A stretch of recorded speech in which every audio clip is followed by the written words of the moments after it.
Hi. Hi. We're back. What's up, Trader? What's up? All right. Make sure my microphone's on. I was just checking. You got me. Good. All right. Yeah. All right. Welcome Sometimes back, those traders. go faulty when you get old. Hey, you don't even know. Yeah. Anyway. Welcome back. We're at episode 22. Wow. Everybody's late. Nobody dies. Lucky 22. And everything was relatively on time. Uh-huh. And everybody's still kicking. So Yeah. Yeah. Yeah. We even got Beck back. He hasn't been here for a long time. I didn't like. Honestly, I walked in and I was like, "Oh, hi. Can I help you?" Was that genuine? Like actual? No. We were, however, Beckless for We were Beckless. Beckless for a week. Yes. Not that, and a new Reckless is in this week as well. So this is all great. Okay. All right. Yeah. All right. So I forgot what I was going to say. I don't know. It You know, happens. I was like, I'm old. I know your microphone is faulty sometimes. So yeah, the other night I was like going to sleep and I'm like, I need something to get me to sleep, and I'm like, well, what better than to hear us ramble on? So I got on one of our episodes, and I was like, Put oh, you okay, right out. yeah. Nice. No, I was like, well, let's see, let's look at some things, see if we can tweak anything, see what might, whatever, right? Yeah. And my Wi-Fi went out. So I was about 10 minutes in, and the Wi-Fi went out, and it just got silent, and then I crashed, and then I woke up to me going, and I was like, oh, God, who's in my room that sounds just like me? Nice. As it came back on and woke me up, scared the crap out of me. Technology traumatizing us. And I know, right? Tis the season, as they say. it is for the season. trauma and scares. Yeah. Yep. So this week we're going to be talking about covers. Yeah. And I do want to put this out there. And I think I speak for both of us when I say this. We're not here to judge how you collect. You collect how you collect. We collect how we collect. We judge silently. You do the same to us. So this is our opinions on these things. So don't get all bent out of shape. And Yeah. if we have a different opinion than you. Just because we're correct. Just because you're wrong doesn't make you a bad person. Right. Yeah. There you go. All right. Good. So I did bring. I've got a client that collects a bunch of. He collects movie swipes. Okay. And this is one of those you collect how you do. And that's all he does is he collects movie poster swipes. Okay. And he was doing this before the stray dogs craze, even when they were a little more scarce. And Yeah. And when you didn't see him every 10 minutes. yeah, and he brings me a bunch of really cool stuff, and work horns here, of course. Yeah. Full Metal Jacket, is that what it was? Mm-hmm. Full Yep. Metal Jacket cover. Actually, the work horns, the Hive Comics swipe of Fury. I don't know if you've seen that one. The Brad Pitt tank movie. Oh. But Yeah. they did a cover of that one with one of the man, I don't think I even unicorns. realized that's what that was. It's super cool. It's super cool. Huh, okay. So there's a lot of these type of covers out there, but he doesn't read the books, and there's nothing wrong with that. I mean, Yeah. I've seen this collection, and they're really cool pieces of art. And Yeah. He collects art pages, yeah. basically. And he's really into, like, he's really OCD about how his collection looks. So, like right now, I've got a slab at the house. It's a CBCS 9.6. Mm-hmm. We're cracking it, pressing it, and resubbing it for a CGC slab. Which everything could has come to back be- 10.3 or 1.0. It You could. just don't know. Well, I'm not adding the acetate, so oh, okay, then 10.2. 10.2. Yeah. It will probably get a bump looking at the book, but he's one of these. It has to be CGC. If CGC completely lost their market, he would still do it just because everything has to be uniform. Okay. Good. Like he's that type. But he's not that picky on grades, which a lot of people like that are 9.8 or nothing. Yeah, He's like yeah. 9.2 or higher is where he's at. Okay. I mean, I don't think we've talked about that. I don't think there's that big of a difference anyway between. No. You know, I mean, it's like, oh, okay, well, there's a, you know, the corner wasn't cut right. Right. But That's it's very much the uniformity of it all for him. Okay. But it's funny to me because a lot of my clients, when they come over and we sit down and go through their books, we spend a lot of time talking about characters and story arcs Right. and all that stuff. But with him, that we don't have that common ground because all he collects is the cover pages. Like Okay. that's his thing. So it gets a. I mean, it's not strange because he brings over the cool things like this. The one I was showing earlier, I don't even know how this one did not get into my collection. Stabbity Bunny, I love that story. Yeah. And I'm a huge fan, of course, Clockwork Orange. Yeah. It's pretty cool. I don't know. That's pretty awesome. He must have a dozen different Clockwork Orange swipes, No. like different books. There's a new God Killer that has it. Does he have that? I haven't seen that. Yeah, it's brand new. It's polybagged. Yeah, I haven't seen that. Because 90s. Yeah. 90s are back again. Oh my God. Yeah. So it really interests me to, like, this whole thing. Do we buy the books because of the covers? Do we buy the books to read and the covers are secondary? Well, you know, I mean, I don't think it's that different from any other collecting, really. You know, 'cause, I mean, I know people that collect movies, and they'll get everything they want on Blu-ray, and if it's not on Blu-ray, they'll buy it on DVD. Right. You know, and then they'll hold on to that DVD till it comes out on Blu-ray. And it's like, you know, they got a Blu-ray player. It doesn't really look that different, honestly. Right. Yeah. You know, the only difference is about $10, really. Right.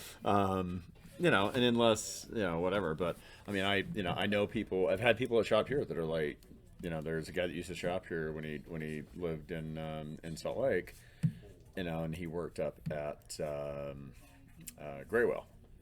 Okay.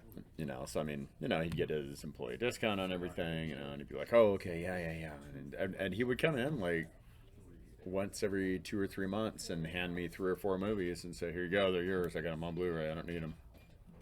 I'm like, well, okay, you know, fine, sure. You know, so I mean, people collect different things in different ways, Right. but you really see that with comics. Oh, I mean, yeah, for you sure. know, and I've got people that only collect certain characters, like no matter what they're in. You know, I've got a guy that collects Jay Lee. Does not matter what it is. If it is Jay Lee, he will collect it. You know, and we've got and God, I don't know, he paid my utilities, you know, when he was doing all that stuff for Dynamite. Because, you know, there's 10 different versions yeah. of it. And, Yeah. You know what I mean? And I mean, he was the one that bought those Kiss covers, those the Virgin ones, the $50 ones. Yeah. Those, Yep. Well, those are sharp. They're really cool, man. I mean, I got the one I wanted. Yeah. You But- hooked me up. I got the one I wanted. Yeah, but, you know, I mean, it's like he'll get everything Jay Lee. You know, I've got people, obviously, you know, everything Deadpool and everything Harley, whatever. You know, and then I got a guy that comes in here like once a week, once every other week, maybe. You know, he just buys stuff for covers. He really doesn't really read them. You know, and it's just like whatever cover he wants. And you know, that's how he does it. And, you know, I got people that will buy, I've got one guy that buys every single thing that Matt Kent does. Right. You know, so even though he doesn't particularly care that much about Keanu Reeves and Berserker, he's still buying it every month because Matt Kent wrote it. I think there's a huge portion of that, right? That's the FOMO thing. Because I was noticing. Is that stuff you put in your pool? Yeah, you put the FOMO in, so you don't miss out. Okay. But Okay. it's definitely a FOMO thing. I know when the Alex Ross Timeless covers Yeah. when those came out. So I mean, we've discussed Alex Ross before, and I love his work, but to me, it's not very comic. It's not representative of a comic book. Sure, yeah. It's more artistic than that. Yeah. And I've got friends. Bueller is a huge Alex Ross fan, and he was talking about those covers because, I mean, I'm sure you know, but people that don't know that the covers are taken from this enormous mural that's at Marvel headquarters. Isn't it like the Marvels one or whatever Yeah, that he did? yeah. Like, yeah, yeah. So they're just taken from that and put in onto the comic books, and because of that, Bueller was constantly talking about it, and Bob was talking about it, and Travis was talking about it, and everybody was talking about it. I'm like, oh, I got to get these, and I picked up every single one of them. And I was going through my collection the other day. I'm like, well, why do I even have this in my collection? Like, I don't collect the Fantastic Four. Why do I have this cover? I'm not particularly that into Alex Ross. So why would I have? So they just ended up in my for sale pile. Yeah. So somebody's going to be able to come along and get a whole collection of, There you go. timeless covers because I really don't need them. Yeah. I mean, there's 20 of them. That's a good chunk of a short box I could dedicate to something else. Well, yeah, man. I mean, switching subjects just a little bit on a bit of a tangent here, I guess. I'm kind of doing that same thing a little bit, like, I mean, I'm going through stuff because I'm a variant guy, but variants are getting to be a little much for me at the moment. It's like, all right, come on now, but I'm going through a bunch of stuff, and I mean, if there's, I want my comics to make me happy. I want my comics to make me excited. You know what I mean? And if I go through and I'm looking at something and it's not making me happy or excited, I'm really thinking about getting rid of some of it. You know? And I mean, some of that was really spearheaded by two things, by Star Wars and by Batman. It's too much Star Wars. I couldn't keep up with it. I didn't care that much about it. I mean, I wasn't going to read them anyway, but then I read the first one. And I was like, wow, this is really good, man. Right. And it really did. I mean, it gave me that feeling like I had when I was a kid seeing it in the theater again. Had the crawl, with all that, and it was like, oh my god, man, this is so cool, and I was all excited. Right. Was it LaRocca? No, it wasn't LaRocca. Who was doing that? The art for the first bits. For the Disney Star Wars stuff. Yeah. I can't remember who it was. Maybe it was Lord. I don't know. But anyway, whoever it was, they were doing, they trace a lot and lightbox a lot, you know what I mean, and whatever. Right. So it may have been LaRocca. But anyhow, it seemed like I was watching a new Star Wars movie with the characters from when I was a kid. And it was really exciting. And then the Darth Vader series was good. Then the next Darth Vader series was good. And then the After series, and then the Poe series, and then the Age of Everything one-shots, and then finally I was like, you know what, man, I've got more of these that I haven't read than I have. Right. And I don't think I can collect all of them.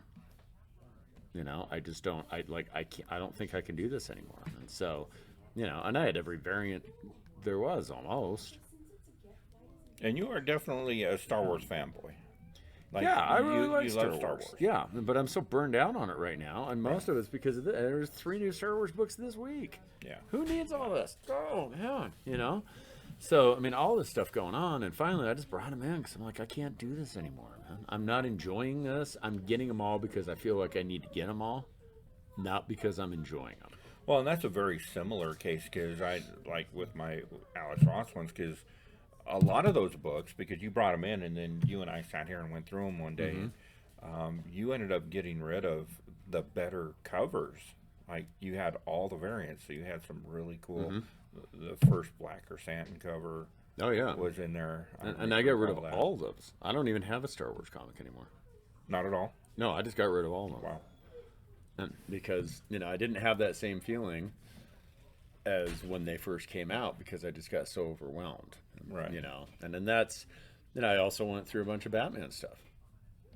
I mean, I was like, okay, I kept the first series of Dark Knight, of the Frank Miller Dark Knight stuff, and that's it. And the second and the third series I just brought back because I didn't enjoy them. Wow. Like, I didn't like them, and I had every variant for those pretty much. I had different story variants. I had like the 1 in 100 for all this stuff. I had a 1 in 500. Well, and I don't think there's like, really anything in there that was sold by the cover. Like No. Frank Miller Batman or Dark Knight Returns #1. That's an iconic cover at this point, but Yes. that cover is not what sold that book. No. Initially. No. That cover now sells other books. Yeah. Yeah, Like they crazy. take that cover and make other books with that. Harley, stuff like that. So, Right. You know. I mean, we see that with that's really big in DC, especially. Yeah. And you're seeing it a lot with the Image 9. You're seeing a lot of that type of thing happening with old McFarlane work. That Batman was at $425 first McFarlane cover on Batman. Yeah, which should be $20, and it's like $500. I would disagree with that. I think it's worth more than that.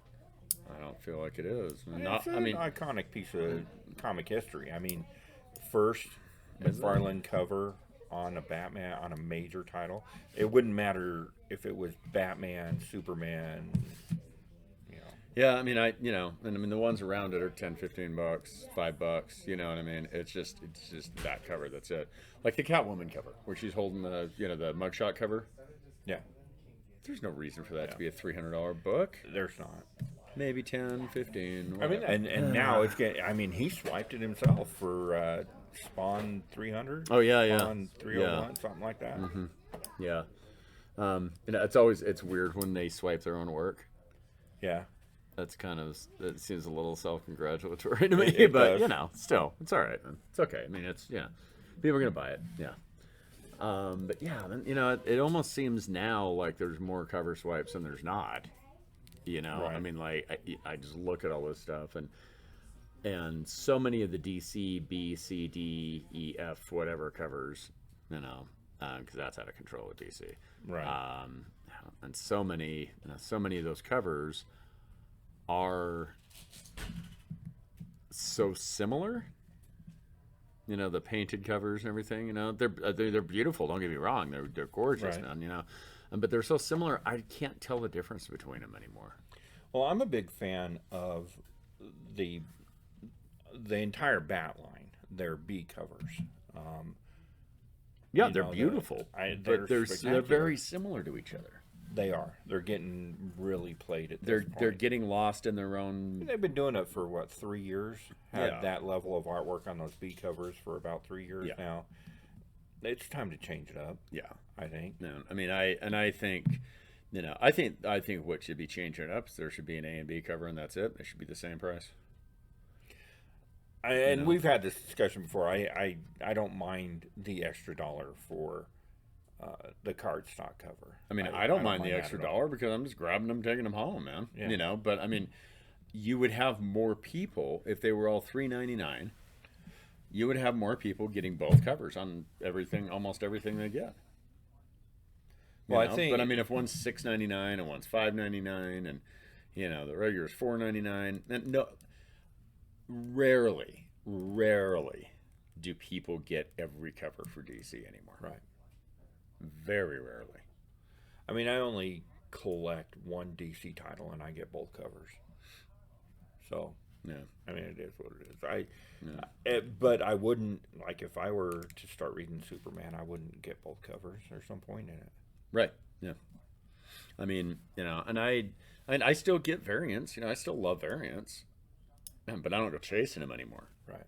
I mean, I used to, like I was saying, man, I used to go online, used to contact other shops, say, hey, man, you want to, wholesale me some of these variants, that you guys have or exclusives and blah, blah, blah. And you can't do that anymore. Right. You just can't do that. How many covers of Batman Incorporated 1 are there right now? Who the hell knows? Well, I think the whole variant thing is kind of played a lot. I love that one. That's great. But I got to remember to switch that up every once in a while. Oh, yeah. The best Carpenter movie of all time. Dark Star. No. See, they're No. laughing over there. Huh? That was a joke. This was the thing even better than Streets of Fire. I know. Streets of Fire. Eyes of Laura Mars. He wrote that. He didn't direct it, but he wrote it. Love that movie. It scared the crap out of me when I was a kid. It wasn't the movie that scared me; it was the ads. I do believe that he's an underrated master. Yeah, of but he cinema. hasn't been. It hasn't been all happiness, you know. And there was one he did a couple years ago that was really bad, and I can't remember what it was. Like 5-6 years ago, maybe. Actually, yeah, it wasn't. It wasn't good. He's made a couple bombs and a couple. I mean, they all do. There's only really one bad movies. And this is my film hot take. There's only one filmmaker that has never made a bad movie. George Lucas has never made a bad film, ever. So, I mean, when your worst is the prequel trilogy, I mean, those were bad. They weren't that bad. And they had Jar Jar. Like, I'm a huge fan. I like Jar Jar. I do like Jar Jar. Well, traders, we had a good run. 22 episodes. Not bad. Yeah. Oh my God, really? Yeah, I don't think they were bad movies. I think they were very bad movies. Nah. Really bad movies. I mean, I was okay, I'll still defend Howard the Duck. And Howard the Duck was a great film. I love Howard the Duck. That was so weird, man. It was a weird, like, porny kids movie. Yeah. It was so bizarre, man. It was like naked duck boobs and like duck humps. It was inappropriate. Really was, and it was really weird. Those must have been during his cocaine days. It was. Some people say salad days. I say cocaine days. Yeah. Those were, wow. Man. And even the cartoon that he did, Strange Magic. Like, if you haven't seen Strange Magic, it is a fantastic movie. Like, it is. When did that come out? Brilliant. Really weird. It came out 5 or 6 years ago. And it is Midsummer Night's Dream. Okay. Is the story. And it's about fairies and stuff, but it's a musical, and the soundtrack is all like late 70s, early to mid 80s pop music. And it was released direct to DVD without a Blu-ray release. Well, you know what we're going to do here? I'm going to take your word for it. It's a really cool I don't know show. if it's something I need to see. Maybe it is. Maybe it isn't. Who knows? Whatever. I don't know. Yeah, my daughter got me to watch it, and it's really cool. Yeah, I mean, I don't know, man. You know, I don't think George Lucas is a good writer.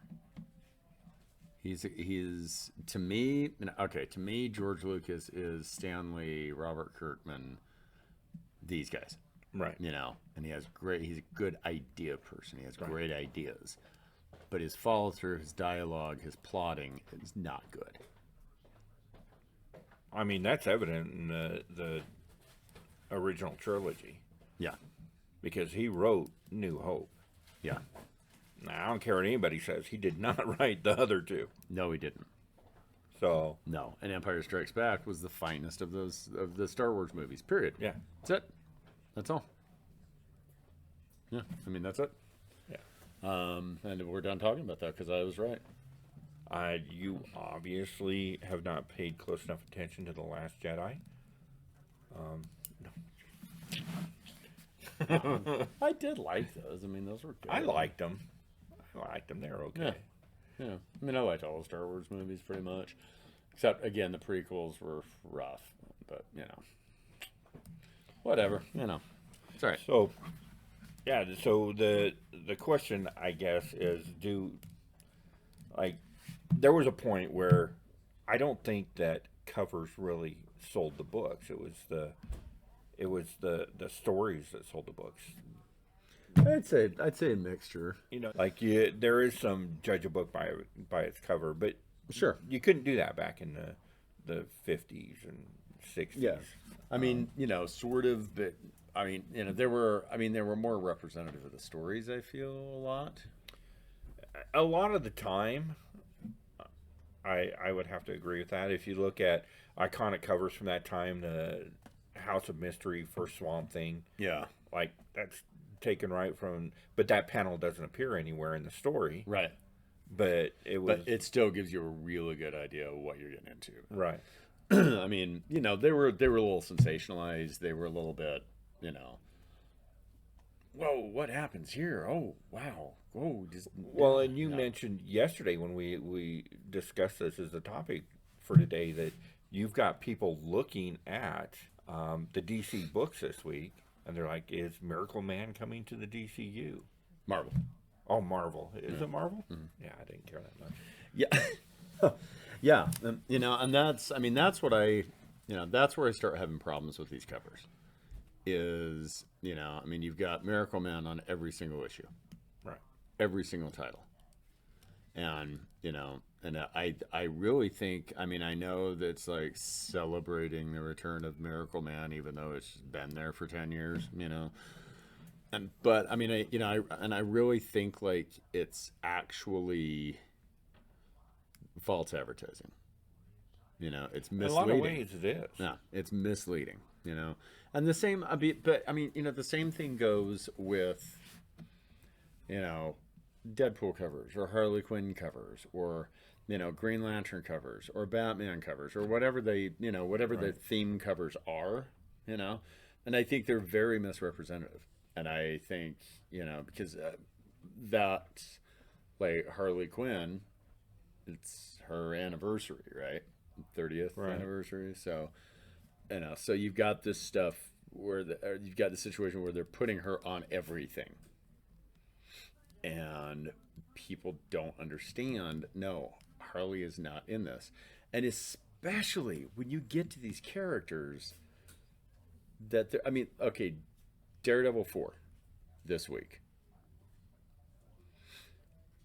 Why is there a Luke Cage cover? Yeah, that has Luke bizarre. Cage there, and he's standing on his name. It says Luke Cage, right? And it says number 4, and nowhere does it say Daredevil on that book. Yeah, it looks like Luke Cage number 4, and it is a cool cover. It's fine, and I like Luke Cage. Yeah, if there was a Luke Cage series out, I would be reading Luke Cage. Yeah. So if I were to buy Daredevil 4 thinking it was Luke Cage, issue number 4, I would spend hours in the comic shop, because I don't ask for directions, I'm a dude, and I would not find 1 through 3, which would piss me off to begin with. Yeah. But when you might find 1 through 3, but it's a different series, and it's not that. When I got home and found out that number 4 was Daredevil, I'd be even more pissed. Yeah. I think that's a serious problem. Well, and that's an issue, because there have been people asking, it was Wolverine versus aliens. They're like, versus Predator. We're going to finally see Wolverine fight a Predator. No, you're not. It's just a cover no, they did. You're not. There's no Predators anywhere in that book. There's no aliens in this. There's no aliens in this. There's no Predator in this. Right. There's no Miracle Man in this. There's no Luke Cage in this. There's no Harley Quinn in this. Like, I get it. I get it, Disney. You own these characters. Yeah, and that's fine. And you want to throw them on everything, but, like, let us know. Let us know what you're doing, or at least give us a heads up. And if you're going to put they're not Harley, but if you're going to put Miracle Man on every single title this week, state that it's a tribute cover. Say something that lets us know that he's not in this book. Right. Yeah. Because I like Miracle Man, and I would buy a Miracle Man book. You know what they should do if they're going to do this, I feel? If you want to do, 30 variant covers with Predator on, don't do 30 variant covers. Do a Predator art book. Yeah. Do a 32-page Predator art book when you've got Predator going up against all the different Marvel characters. Right. They're just painting. That would sell. You know what? That would sell more. Yeah. And if you had a book with Predator that was like, Predator art book, Predator pinup book, whatever you want to call it. I don't care, man.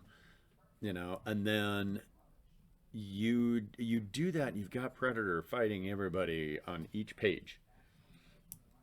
Right. That'd be so. Like, who that likes Predator would be like, nah, I'm okay.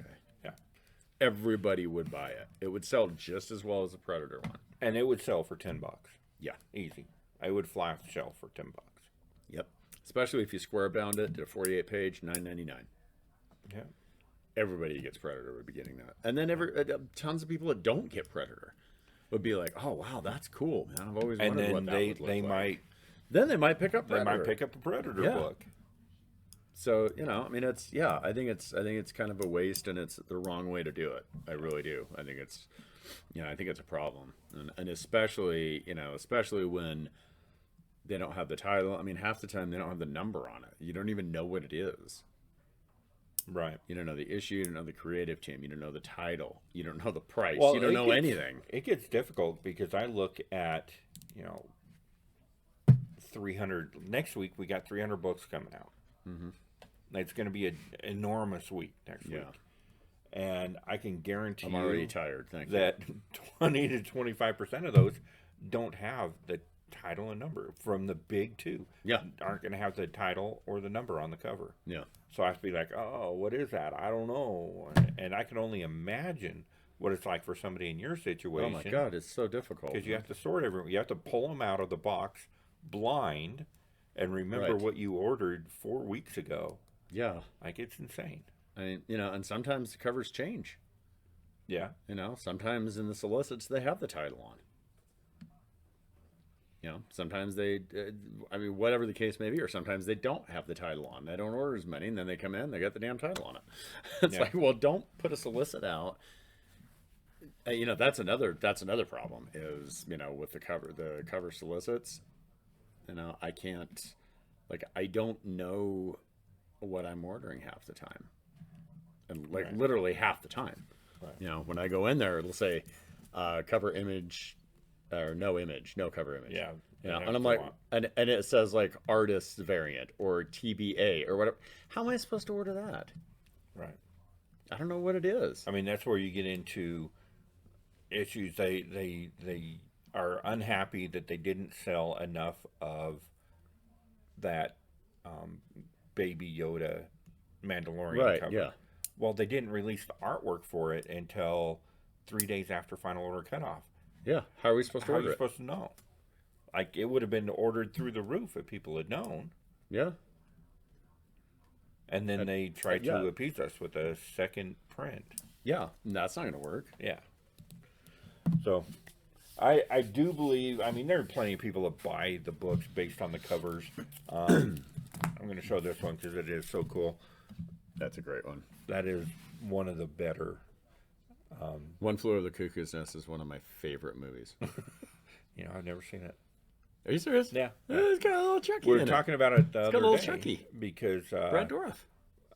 we were going to watch Ratchet on Netflix. Oh, that's because I good, hear it's actually. really good. That's pretty damn good. And I'm like, well, I can't watch that till I see Cuckoo's Nest. It would make no sense, right?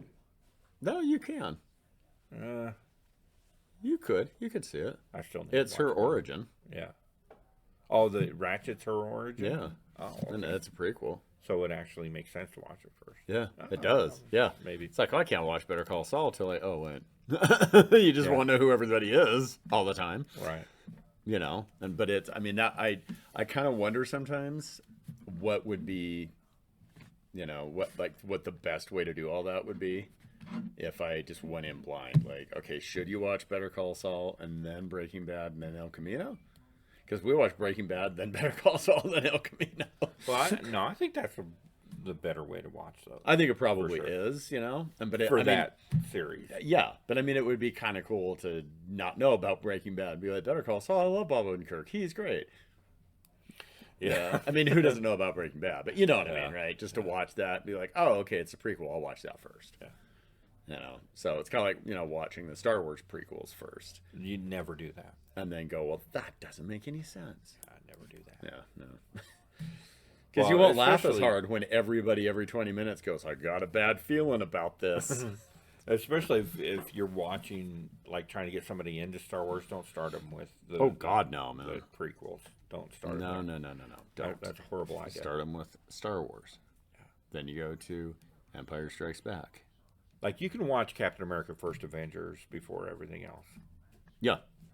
and you'd be fine. But Star Wars, you can't do that with Yeah. at all. You just be, how come Mr. Glass is at the end of this? Yeah. All right. Oh man. So what's your pick this week? my pick of the week, I went back to the big two. Yeah. I really dug this. Very cool. DC Terrors Through Time. Nice. One shot. Just a couple covers. I chose this one because my favorite story. It's a pretty cool cover. Have you read this? No. My favorite story is the Gotham Sirens cover. Oh, or okay. story. Yeah. And it's got everything. It's set in the 1980s. So you've got three stories. JLA in the 1940s, I think. So it's got that kind of 1940s alien monster tentacles Okay. type thing going on. And then 1980s story set in a shopping mall fighting the bad guys. And very, Okay. Harley is just outstanding. That one's well written. And then kind of a more serious, more somber tone, future Swamp Thing, dark magic type story in it. Like, they did a really good job. The artwork's fantastic. That sounds pretty cool. It is really cool. It was just, DC's been doing some really cool things with their one shots. Yeah. Like, their one shots are honestly better than the serialized stuff right now. Probably. Because they're not trying to tie it into everything. Yeah. Yeah. Unless I mean, it's a Batman one shot. Even the Marvel one shots that they've been doing, that Amazing Fantasy 1000. Yeah, those are that's you're right. That's along kind of the same lines. It's pretty cool. Yeah, that's not an AXE tie-in.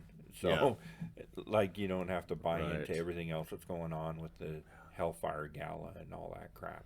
I had to tell you, I think 80% of the stuff that came out this week from Marvel is an AXE tie-in. Yeah. And honestly, I mean, I don't know, comment below if you know, I don't know. They may just be AXE covers, and I'm assuming they're tie-ins.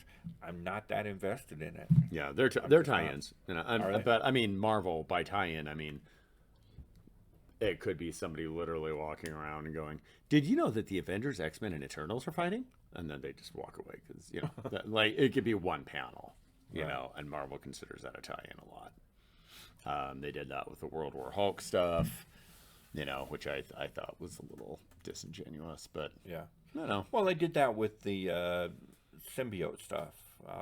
The King in Black. King in Black stuff. Mm-hmm. Yeah, like you're reading Daredevil, and all of a sudden, oh, there's symbiotes. Okay, back to Daredevil. Let's see what's going on. There's symbiotes.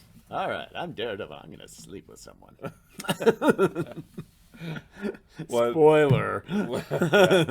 One thing that I did really dig about this book, there's a lot of horror right now. There's, especially on the indie scene, there's a lot of indie horror, and a lot of it's extremely graphic. A lot of body horror going on in the anthologies and that type of stuff, which is fine. I mean, I dig that stuff too, slasher stuff. I read Maniac in New York and loved it. Yeah, all that stuff's fun. But we kind of lose sight of kind of that fun, spooky horror, like the old Disney horror stuff. And that's kind of the feel I got from this. Not real graphic, but a lot of kind of spooky, funny that you can watch with the light or read with the lights off. That didn't make any sense. Yeah, it's okay. Don't try to read with the lights off. I mean, ruin your eyesight. I don't really care what you do with them and how you read them if you buy them. You can read them however you need. You can sit down on them and try and absorb it through osmosis for all I care. And just pay me for the books, please. But it just seems to me with, like, so many people just trying to shock you into a horror book that they actually wrote a story. I mean, there's a lot of very over the top stuff happening right now. There is, and I mean, I love that, and I like over the top. I am a 100% dyed in the wool gore hound. I will never be ashamed of that. I love it. Yeah. But what a great segue. Fun horror. Fun horror. Not Scott. I thought it said Scott McTiernan when I ordered it, and I didn't know who that was. Well, as it turns out, you don't need to know who I don't it is need to know who until he you is. read the book. So yeah, Scotch McTiernan's Halloween Party. It so it is actually like a parody of Schwarzenegger. Really? Scotch McTiernan is, because John McTiernan directed Predator. Okay. Schwarzenegger's name was Dutch, so this guy's name's Scotch McTiernan. All right. So not Dutch, but Scotch. Right. And you know what? They just go out. There's like a thirsty ET that gets it on. I did see. I did evil open that ET. up and look at That that. was so funny, man. Yeah. Who is not Khonshu? No, he is not. But God, he looks a lot like that pop. Yeah. Yeah. So it's Scotch McTiernan, and he goes to basically like a monster meeting. And he's like, yeah, I saved Halloween. No, and people are like, how did you save Halloween? What does that have to do with anything? No, and he said, well, I figured out that these two it was like, these two characters were getting too commercialized and watered down and everything, so I trapped him in a shitty movie. And it's like Kid Killer versus Camp Killer, or something. That's how it's very obviously Freddy versus Jason, Right. Pseudo Chucky makes an appearance in it. Again, there's thirsty, horny E.T. There's references to oh God, what's the one with the alien where she sleeps with everybody? Species. Yeah, and so there's references to Species. There's aliens. There's Predator. There's references to all this stuff, man. And of course, because it's written by Jerry Duggan and Brian Posehn, there's tons of weed. Like everybody is constantly high. That's why E.T. gets so thirsty, mainly. All right. In every way. It's cottonmouth and horny pants. It is so funny. Yeah, I'm gonna check that out. And there is definitely gore, but it's humorous. Some of the gore seems very like Garth Ennis, like Hitman type gore in it.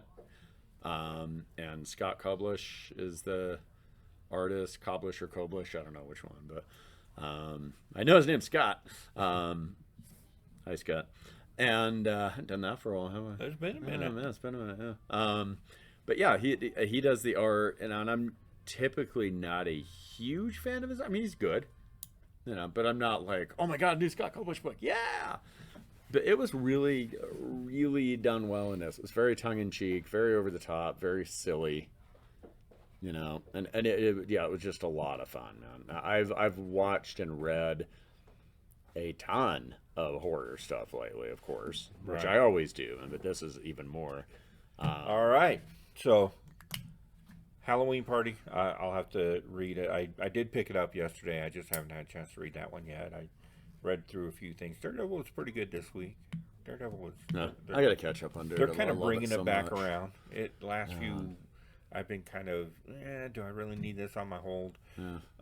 But they kind of brought me back this week, so that one's good. This one's a great book. Just again, indies.